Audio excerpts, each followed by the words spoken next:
রাজধানীতে আমরা যেমনটি দেখতে পাচ্ছি যে মোটামুটি কিন্তু বিভিন্ন পয়েন্ট থেকে অবরোধ তুলে নিয়েছে শিক্ষার্থীরা। রংপুরের এখন কি অবস্থা? সেখানে আন্দোলন এখনো চলছে কিনা, নাকি এখনো বিশৃঙ্খল পরিবেশ বিরাজ করছে?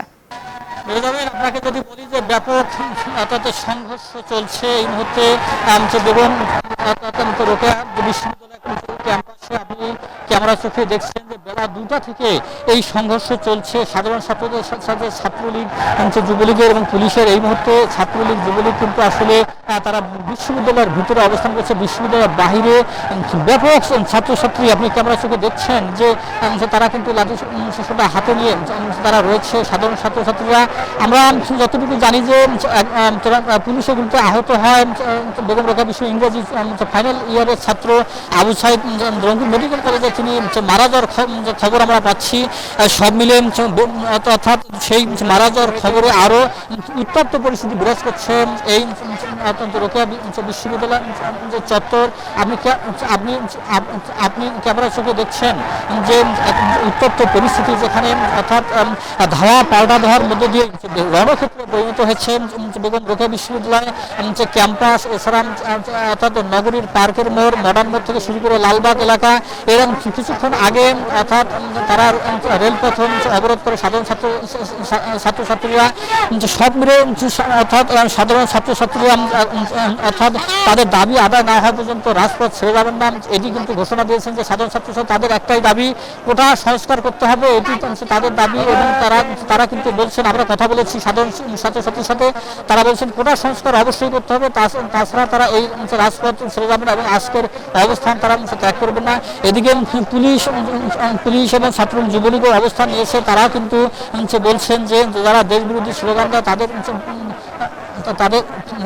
কিন্তু তাদের প্রতিহতের ঘোষণা দেওয়া হয়েছে। সব মিলে ব্যাপক রণক্ষেত্রে পরিণত হয়েছে এই রোকেয়া বিশ্ববিদ্যালয় চত্বর।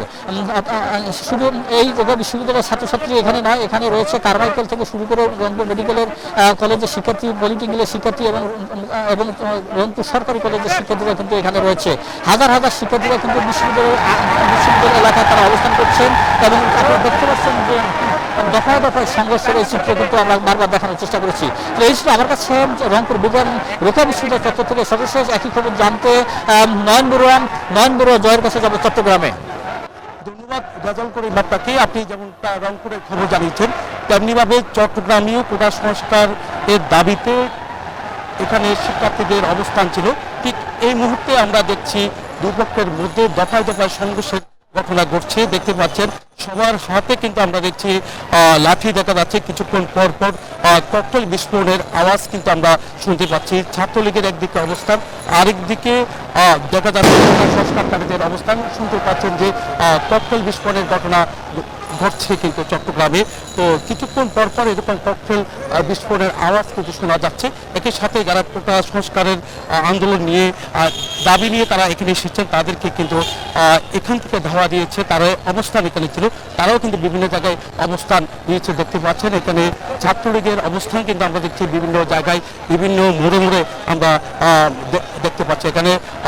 এখানে সাবেক ছাত্রলীগ নেতা, যুবলীগ, এমনকি স্বেচ্ছাসেবক লীগ থেকে নিয়ে তারা সবাই কিন্তু তারা রাজপথ অবস্থান নিয়েছে। চট্টগ্রামের বিভিন্ন জায়গায় অবস্থান নিয়েছে বলে আমাদেরকে জানিয়েছেন। এখানে যারা অবস্থান নিয়েছে তারা বলছেন কোনো জায়গায় যদি আন্দোলনের নামে কোনো নৈরাজ্য হয় তাহলে কিন্তু তারা প্রতিহত করতে, এমনকি জানমালের নিরাপত্তা দিতেই তাদের অবস্থান, এরকম কথা আমাদেরকে জানিয়েছেন। আমরা দেখছি তাদের অবস্থান কিন্তু এখানে আছে। কিছুক্ষণ পর পর মিছিল নিয়ে কিন্তু আমরা দেখছি এখানে কোটা সংস্কারের দাবিতে শিক্ষার্থী যারা আন্দোলনরত শিক্ষার্থীরা তারা আসলে তাদেরকে কিন্তু এই জায়গা থেকে তাড়াও করা হচ্ছে। শুধু এই জায়গা নয়, আমরা চট্টগ্রামের বিভিন্ন জায়গায় ছাত্রলীগের, যুবলীগের, স্বেচ্ছাসেবক লীগের তাদের অবস্থান কিন্তু এবার আজকে অনেক বেশি। তারা একটা থেকে বিভিন্ন মোড়ে মোড়ে তাদের অবস্থান। চট্টগ্রাম মহানগর আওয়ামী লীগের যারা নেতারা আছেন তাদেরও অবস্থান কিন্তু আমরা দেখছি এই 2 নম্বর গেট এলাকায়। এখানে কিন্তু দফায় দফায় সংঘর্ষের ঘটনা ঘটছে। ছাত্ররা যখন তাদের দাবি নিয়ে এখানে আসে তখন কিন্তু তাদেরকে তাড়া করার জন্য এখান থেকে ছাত্রলীগ ছাত্রলীগের কর্মী যারা আছে তারা কিন্তু চেষ্টা করছে, তখন কিন্তু সংঘর্ষের রূপ নেই। পুলিশ প্রশাসন তাদের যে অবস্থান আমরা দেখছি আর দেখতে পাচ্ছেন, সবার হাতে আমরা এখানে দেখছি যে লাঠি নিয়ে অবস্থান করছে, এমনকি ছাত্র যারা আছে তাদেরও অবস্থান দেখছি, তাদের হাতে লাঠি আছে।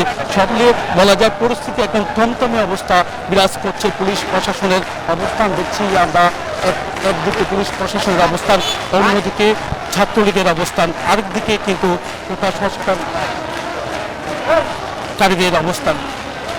সব নিয়ে বলা যায় কিন্তু আসলে যে আমাদের সহকর্মী যারা আছেন বিভিন্ন জায়গায় তাদের সেখানেও কিন্তু এরকম ঘটনা ঘটছে বলে আমাদেরকে জানিয়েছেন। আমরা আজকে কিন্তু আমরা দেখছি কোটা সংস্কারের দাবিতে আন্দোলনরত শিক্ষার্থী যারা আছেন তাদের অবস্থান কিন্তু আসলে এই জায়গায়। এটা কিন্তু বঙ্গবন্ধু শেখ মুজিবুর রহমান হলে কিন্তু অগ্নিকাণ্ডের ঘটনা ঘটেছে। এখানে কিন্তু কোটা সংস্কার আন্দোলনকারীদের একটি অংশ বিশ্ববিদ্যালয়ের এই বঙ্গবন্ধু শেখ মুজিবুর রহমান হলে প্রবেশ করার পর বিশ্ববিদ্যালয়ের ছাত্রলীগের নেতাকর্মীদের রাখা প্রায় 20টির মতো মোটরসাইকেলে কিন্তু আগুন দেয় বিশ্ববিদ্যালয় প্রক্টর এবং বিশ্ববিদ্যালয় ছাত্র উপদেষ্টা। বিশ্ববিদ্যালয় এই হলের প্রাধ্যক্ষের সাথে আমরা কথা বলেছি, তারা বলছেন যে কোটা সংস্কার আন্দোলনকারীদের একটি অংশ বিশ্ববিদ্যালয় এই হলে প্রবেশের পরে কিন্তু আগুনের সূত্রপাত হয়। তবে নিশ্চিতভাবে কারা আগুন দিয়েছে এখনও তারা সেটি শনাক্ত করতে পারেননি। তবে আগুন দেওয়ার কিছুক্ষণ পরেই কিন্তু ফায়ার সার্ভিসের কর্মীরা হলে প্রবেশ করে, তারা কিন্তু আগুন নিয়ন্ত্রণে নিয়েছে এবং এখন আইন শৃঙ্খলা রক্ষাকারী বাহিনীর অতিরিক্ত সদস্যও কিন্তু হলের সামনে মোতায়েন করা হয়েছিল। তারা এসে পরিস্থিতি নিয়ন্ত্রণে নেয়। কোটা সংস্কার আন্দোলনকারীরা কিন্তু হলের সামনে থেকে সরে গিয়ে তারা কিন্তু এখন বিশ্ববিদ্যালয়ে যে প্যারিস রোড রয়েছে সেই প্যারিস রোডে অবস্থান করছেন। আর ছাত্রলীগের নেতাকর্মীরা কিছুক্ষণ আগেই কিন্তু ক্যাম্পাস ছেড়ে তারা ক্যাম্পাস ত্যাগ করলো। ফলে এখন কিন্তু পরিস্থিতি নিয়ন্ত্রণে রয়েছে। আমরা এই হলের প্রাধ্যক্ষের সাথে কথা বলেছি, তিনি বলেছেন যে অগ্নিকাণ্ডের ঘটনার বাইরেও কিন্তু বিশ্ববিদ্যালয়ের এই হলের বেশ কিছু জানালা সহ আসবাবপত্র এবং বেশ কয়েকটি কক্ষেও কিন্তু ভাঙচুরের ঘটনা ঘটেছে। সেখানে তারা এই বিষয়ে একটি তদন্ত কমিটি গঠন করবেন এবং তদন্ত কমিটি গঠন করে মূলত এই হলে অগ্নিকাণ্ডের ফলে কী ধরনের ক্ষয়ক্ষতি হয়েছে সে বিষয়ে তারা তদন্ত করে দেখবেন এবং যারাই এর সাথে জড়িত থাক তাদের বিরুদ্ধে বিশ্ববিদ্যালয়ে যে বিধি রয়েছে সেই বিধি মোতাবেক ব্যবস্থা নেওয়ার কথা কিন্তু জানিয়েছেন হল কর্তৃপক্ষ।